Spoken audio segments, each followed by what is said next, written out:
Hello दोस्तों, मैं हूं कविराज और आप सभी का स्वागत करता हूं आपके अपने channel ABC coaching YouTube channel में। दोस्तों, इस वीडियो में कक्षा 10वीं सामाजिक विज्ञान का मस्ट इम्पॉर्टेंट वीवीआई क्वेश्चन लेकर आ चुका हूं, जो कि आपके बोर्ड एग्जाम के लिए जो है काफ़ी ज़्यादा इंपॉर्टेंट होने वाला है। तो दोस्तों, जितने भी क्वेश्चन मैं आपको बताने वाला हूँ तो सभी को जो है एक बार आप लोग बोर्ड एग्जाम से पहले रिविजन जरूर कर लीजिएगा, क्योंकि इससे काफ़ी ज़्यादा क्वेश्चन आपके बोर्ड एग्जाम में टच होने वाली है। ठीक है, तो चलिए दोस्तों क्वेश्चन की ओर चलते हैं। देखिए, सबसे पहला जो क्वेश्चन है वो आपका अति लघु उत्तरीय प्रश्न है, यानी कि वेरी शॉर्ट टाइप के आंसर है, जिसमें कि आपका शब्द सीमा जो है 20 से लेकर जो है 20 के आसपास आपको रखनी है। 20 से 30 तक में आपको शब्द सीमा रखनी है। ठीक है, देखिए इसका पहला जो क्वेश्चन यहाँ पे पूछा जा रहा है, जो कि यहाँ पे प्रश्न 1 है, जिसमें पूछा जा रहा है कि युद्धोत्तर अंतर्राष्ट्रीय आर्थिक व्यवस्था का मुख्य उद्देश्य क्या था। तो देखिए इसका आंसर आपको 2 पॉइंट में देना है कि औद्योगिक विश्व में आर्थिक स्थिरता को बनाए रखा जाए, और दूसरा पॉइंट में देना है कि पूर्ण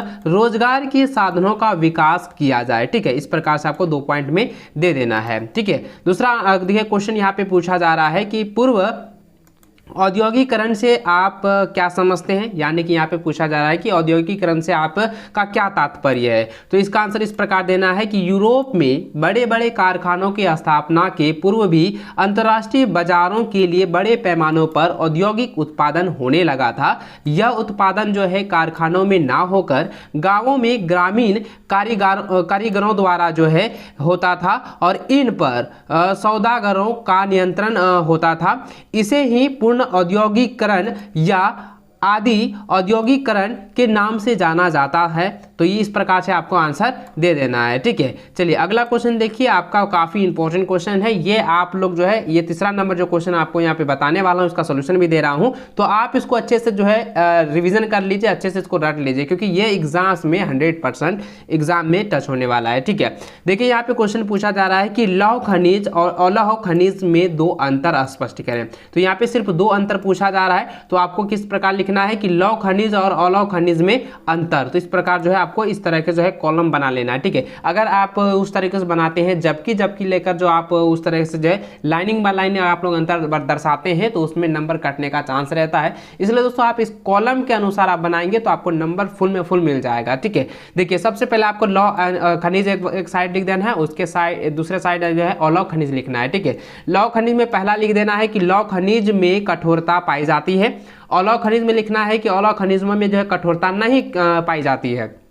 दूसरा लिखना है कि लौह खनिज में लोहा, बक्साइट, मैग्नीज आदि लौह खनिज के उदाहरण है, और इसमें लिख देना है दूसरा में कि सीसा, जस्ता, अभ्रक, सोना आदि अलौह खनिज के उदाहरण है। ठीक है, इस प्रकार से आपको आंसर दे देना है। अगला क्वेश्चन यहाँ पे पूछा जा रहा है कि भारतीय जनता पार्टी की स्थापना कब हुई थी और इसका मुख्य प्रेरक सिद्धांत क्या था। तो इसका आंसर आपको देना है कि भारतीय जनता पार्टी यानी कि बीजेपी, ठीक है, बीजेपी की स्थापना जो है 1980 ईस्वी में हुई थी, और इसका मुख्य प्रेरक सिद्धांत सांस्कृतिक राष्ट्रवाद है। ठीक है, अगला क्वेश्चन है कि लोकतंत्र क्या है। देखिए दोस्तों, मैंने पहले भी बताया था कि लोकतंत्र टॉपिक से जितने भी क्वेश्चंस आप लोगों को देखने को मिल रहा है उनको आप अच्छे से जो है तैयार कर लीजिए, क्योंकि इससे रिलेटेड आपके बोर्ड एग्जाम में 100% जो है आंसर्स देने होंगे और आपको क्वेश्चंस मिलेगा ही मिलेगा। ठीक है, चलिए इसका आंसर मैं आपको बता देता हूं। देखिए इसका आंसर आपको इस प्रकार देना है कि लोकतंत्र शासन का एक रूप है जिसमें जनता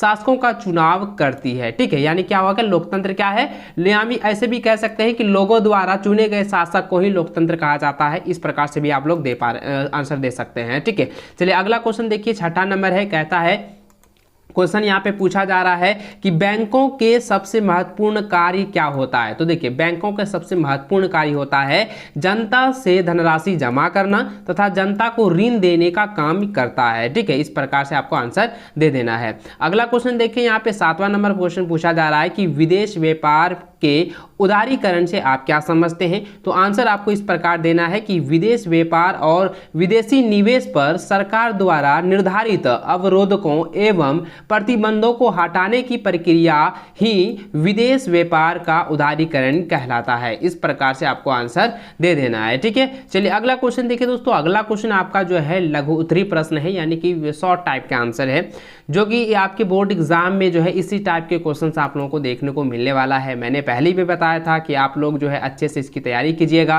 क्योंकि इस बार आपके बोर्ड एग्जाम में 100% श्योर है कि इस टाइप के क्वेश्चंस देखने को मिलने वाला है।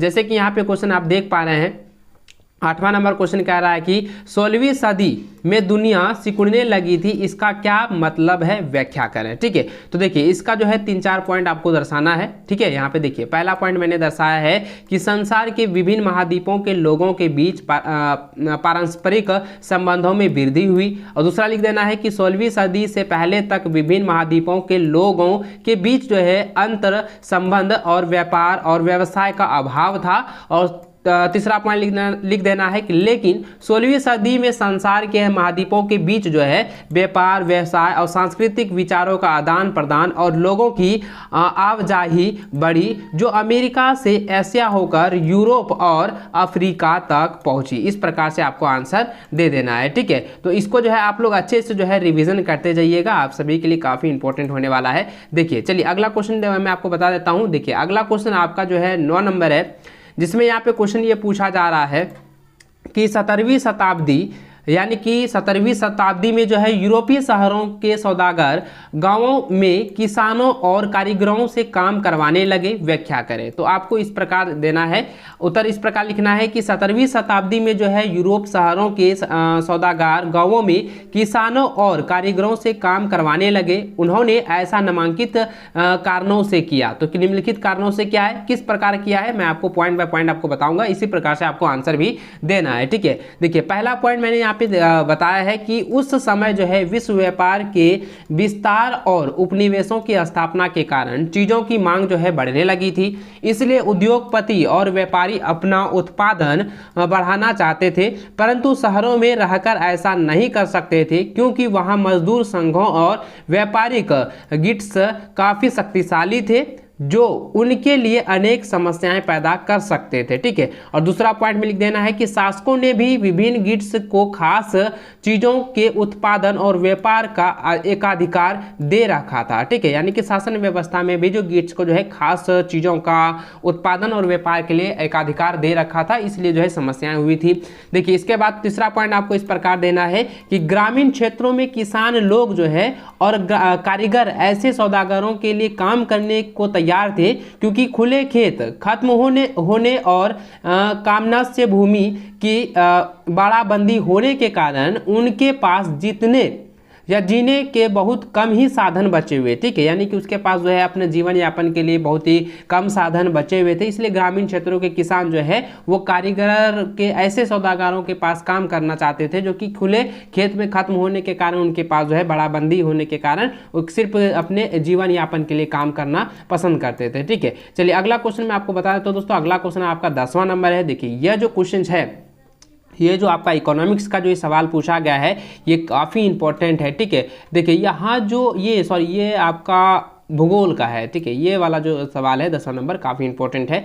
देखिए यहाँ पे क्वेश्चन पूछा जा रहा है कि चावल की खेती के लिए उपयुक्त भौगोलिक परिस्थितियों का वर्णन करें।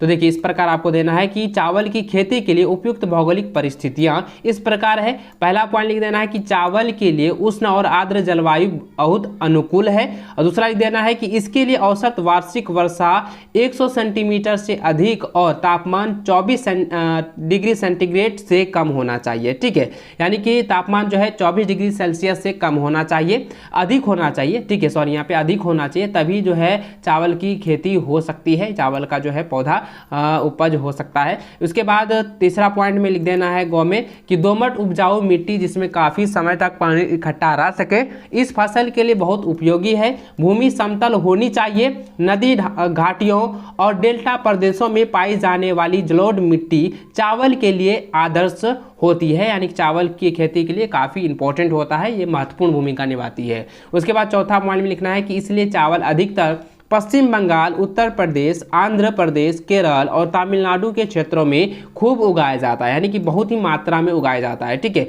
उसके बाद दोस्तों अगला क्वेश्चन आपका देखें यहाँ पे क्वेश्चन ये पूछा जा रहा है कि किसी भी राजनीतिक दल के क्या गुण होते हैं। देखिए दोस्तों, यह जो है मैंने पहले भी बताया था और एक बार और एक वीडियो के माध्यम से मैंने पहले भी इंपॉर्टेंट क्वेश्चन मैंने दिया है, उसमें भी मैंने बताया था कि राजनीतिक जो टॉपिक है इससे आपके बोर्ड एग्जाम में 100% एग्जाम में क्वेश्चन आने वाला है। इसलिए दोस्तों मैं आपको बार बार कहता हूँ कि राजनीतिक और लोकतंत्र की चुनौतियाँ, राजनीतिक दल से के गुण, राजनीतिक दल क्या है, राजनीतिक दल से जितने भी रिलेटेड क्वेश्चन आ रहे हैं उसको अच्छे से रट लीजिए। ठीक है, चलिए इसका मैं आंसर बता देता हूं। देखिए इसका आंसर इस प्रकार आपको देना है कि राजनीतिक दल एक ऐसा संगठन होता है जिसमें सदस्यों में एक जैसे विचार होते हैं। ठीक है, यानी जिसके सदस्यों में एक जैसा विचार होते हैं, एक जैसी नीतियां होती है और जो देश की विभिन्न समस्याओं पर एक मत होते हैं।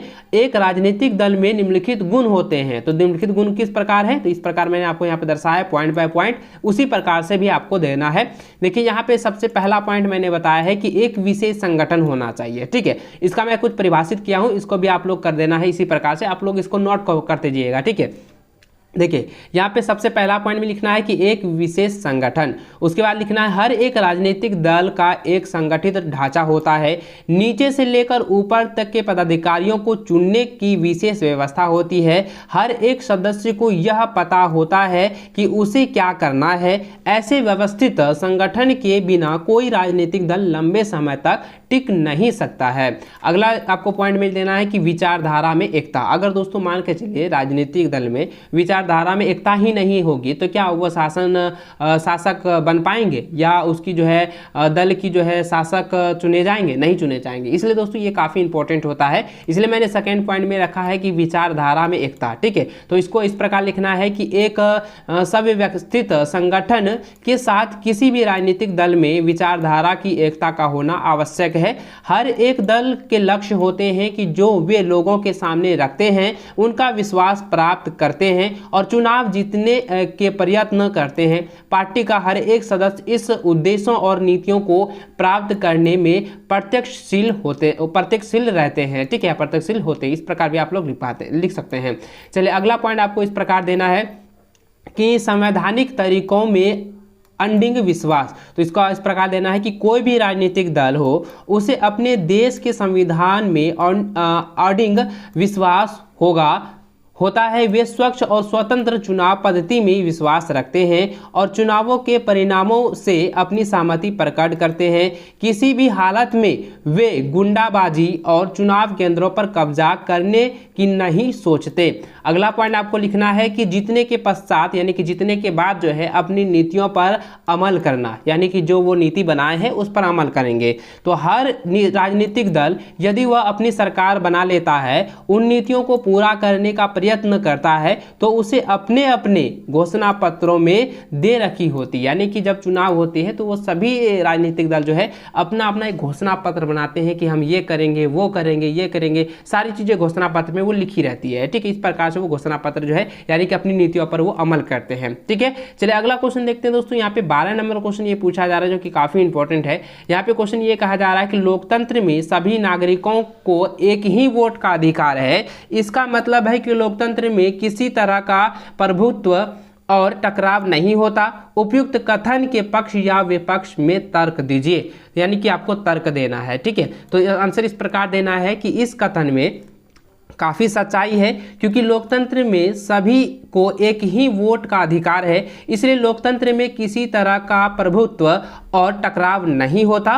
चुनाव लड़ने वालों को यदि अमीरों के वोट चाहिए तो उन्हें गरीबों के वोट भी चाहिए, यानी कि चुनाव लड़ने के लिए अमीर गरीब नहीं देखा जाता है। अमीर की भी वोट चाहिए तो गरीब का भी वोट जरूरी है, क्योंकि अगर मान के लिए अमीरों का ही वोट से वो जीत जाता है तो ऐसा नहीं होता है। ठीक है, यानी कि गरीब अमीर जो है उसमें सब जो है एक समान होते हैं, सभी की वोट जो है अनिवार्य है। अगर एक वो जैसा वोट नहीं मिलेगा तो वो जो है शासक नहीं बन पाएगा, यानी कि लोकतंत्र में चुनाव का जो है कोई महत्व ही नहीं रहेगा। तो आगे यहाँ पे इस प्रकार आपको लिख देना है कि इस प्रकार राजनीतिक दल दोनों वर्गों में सामंजस्य बनाए रखते हैं, यानी कि अमीर और गरीबी यानी कि दोनों में जो है ये जो है समानताएं बनाए रखते हैं। फिर भी यदि कोई मतभेद उड़ जाते हैं तो उनका सबसे अच्छा हल लोकतंत्र में ही है, संभव है जहां हर एक भावनाओं को ध्यान में रखा जाता है। ठीक है, इस प्रकार से आपको जो है 12 नंबर का आंसर लिख देना है। ठीक है, अगला क्वेश्चन देखिए, यहाँ पे क्वेश्चन ये पूछा जा रहा है कि भारतीय रिजर्व बैंक अन्य बैंकों की गतिविधियों पर किस तरह नजर रखता है, यह जरूरी क्यों है। देखिए दोस्तों, यह जो इकोनॉमिक्स का सवाल यहाँ पे पूछा गया है 13 नंबर में, ये बहुत ही इंपॉर्टेंट है। ये VBI क्वेश्चन है, आप इसको जो है अच्छे से याद कर लें क्योंकि यह एग्जाम में 100% आने वाला है। मैं इसे लिख कर दे रहा हूं कि ये एग्जाम में आपको 100% टच करेगा। ठीक है, चलिए मैं आपको यहाँ पे बता देता हूँ इसका आंसर किस प्रकार लिखना है। देखिए मैं एक बार फिर से जो है रिपीट कर देता हूं कि इसका क्वेश्चन क्या है कि भारतीय रिजर्व बैंक अन्य बैंकों की गतिविधियों पर किस तरह से जो है नजर रखता है, यह जरूरी क्यों है।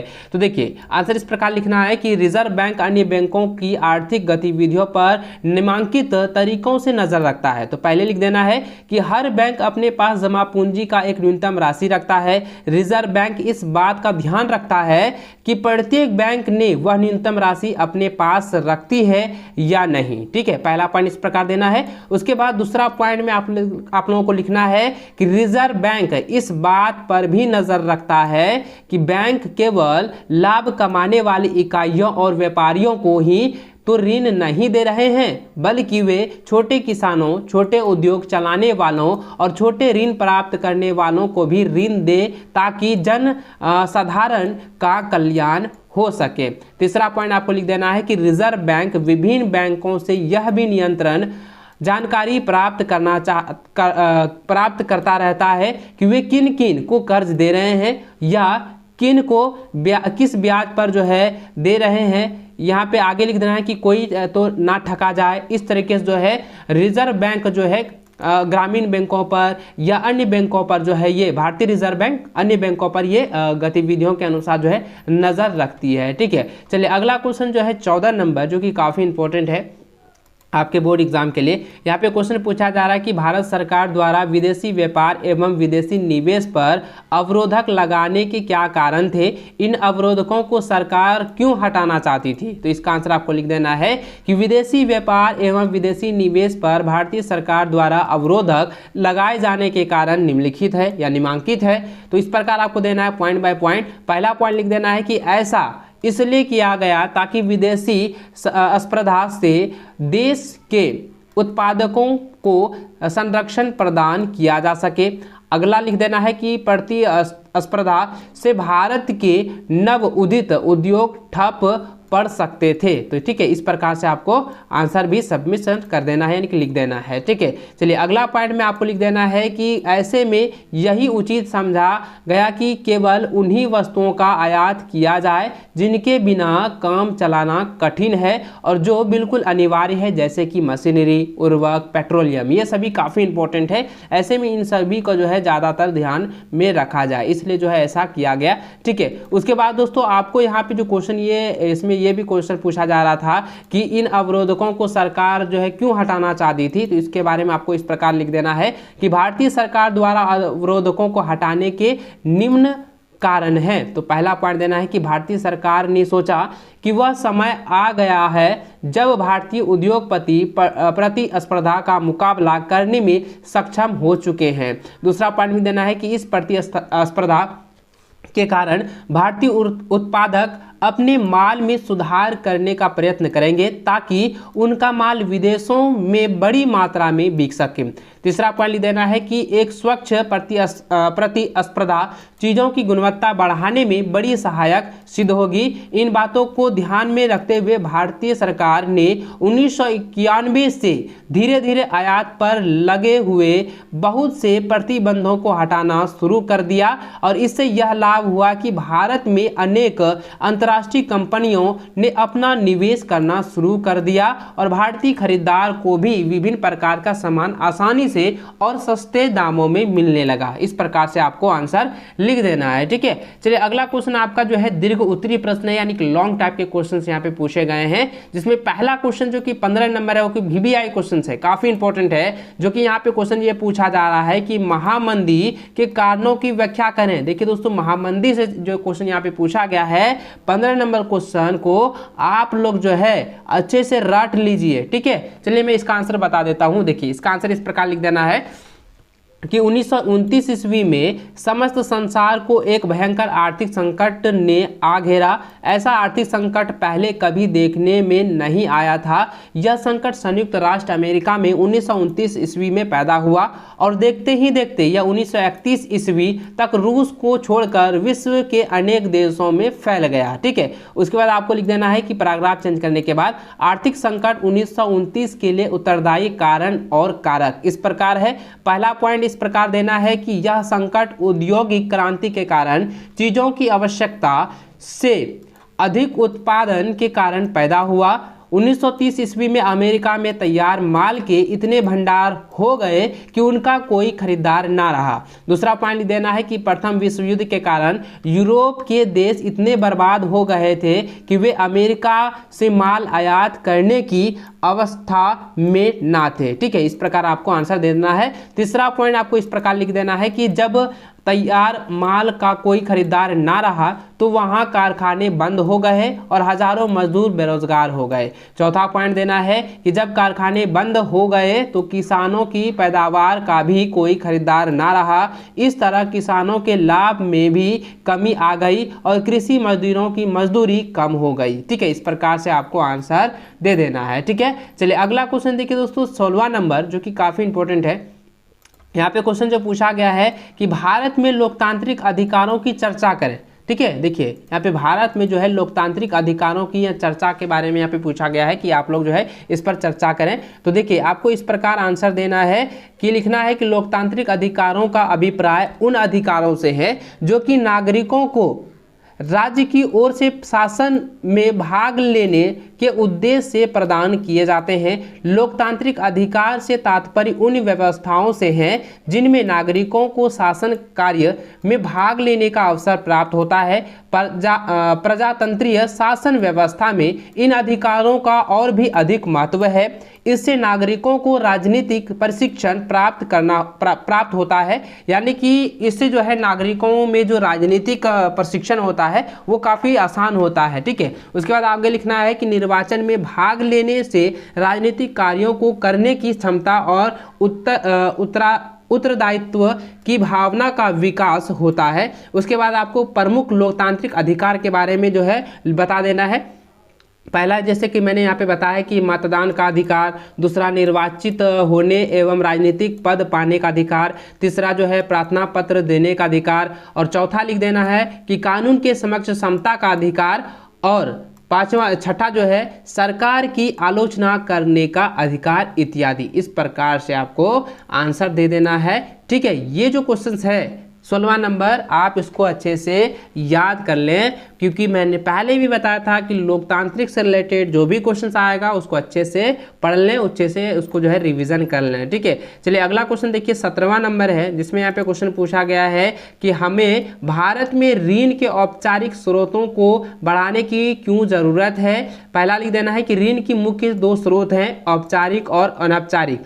उसके बाद लिख देना है औपचारिक ऋण वह है जो बैंकों या सहकारी समितियों से प्राप्त होते हैं, जबकि अनौपचारिक ऋण वे हैं जो साहूकारों, व्यापारियों, मित्रों एवं रिश्तेदारों आदि से प्राप्त होते हैं। उसके बाद दूसरा पॉइंट देना है कि औपचारिक ऋणों में ब्याज के दर प्राय साधारण होता है 8 से 10% तक, जबकि अनौपचारिक ऋण जो है 4 से 6 गुना अधिक महंगा होता है। ठीक है, यानी कि अनौपचारिक में जाहिर सी बात है 6 गुना जो है अधिक होता है, क्योंकि वो जो है रिश्तों से लिया जाता है, रिश्तेदारों से लिया जाता है, साहूकारों से लिया जाता है। ठीक है, और औपचारिक जो ऋण जो होता है वो सिर्फ बैंकों से ही लिया जाता है। देखिए उसके बाद आपको तीसरा पॉइंट इस प्रकार देना है कि अनौपचारिक या औपचारिक स्रोतों में ऋण लेने वालों का कोई शोषण नहीं होता है, परंतु अनौपचारिक स्रोतों से ऋण लेने वालों को अनेक प्रकार से शोषणों का शिकार करना पड़ता है। यदि किसान यह ऋण किसी व्यापारी से लेता है तो वह चाहेगा कि किसान उसे अपना अनाज सस्ते दामों में बेचे। ठीक है, उसके बाद आपको जो है कुछ पैराग्राफ चेंज करने के बाद कुछ भाषा आपको लिख देना इस प्रकार से कि उपयुक्त विवरण से यह पता चलता है कि भारत में ऋण के औपचारिक स्रोतों को बढ़ाने की भी बड़ी आवश्यकता है ताकि विभिन्न प्रकार के ऋण लेने वालों को सस्ती दर में ऋण मिल सके और शोषण से भी बचा जा सके। मानव भी निश्चित रूप से ऋण बैंक से ही लेगा, ना कि साहूकारों से, क्योंकि एक तो वह सूद की ऊंची दर से बेचेगा और दूसरे वह साहूकार द्वारा अपनाए जाने वाले शोषण से बचेगा। ठीक है, इस प्रकार से आपको आंसर देना है।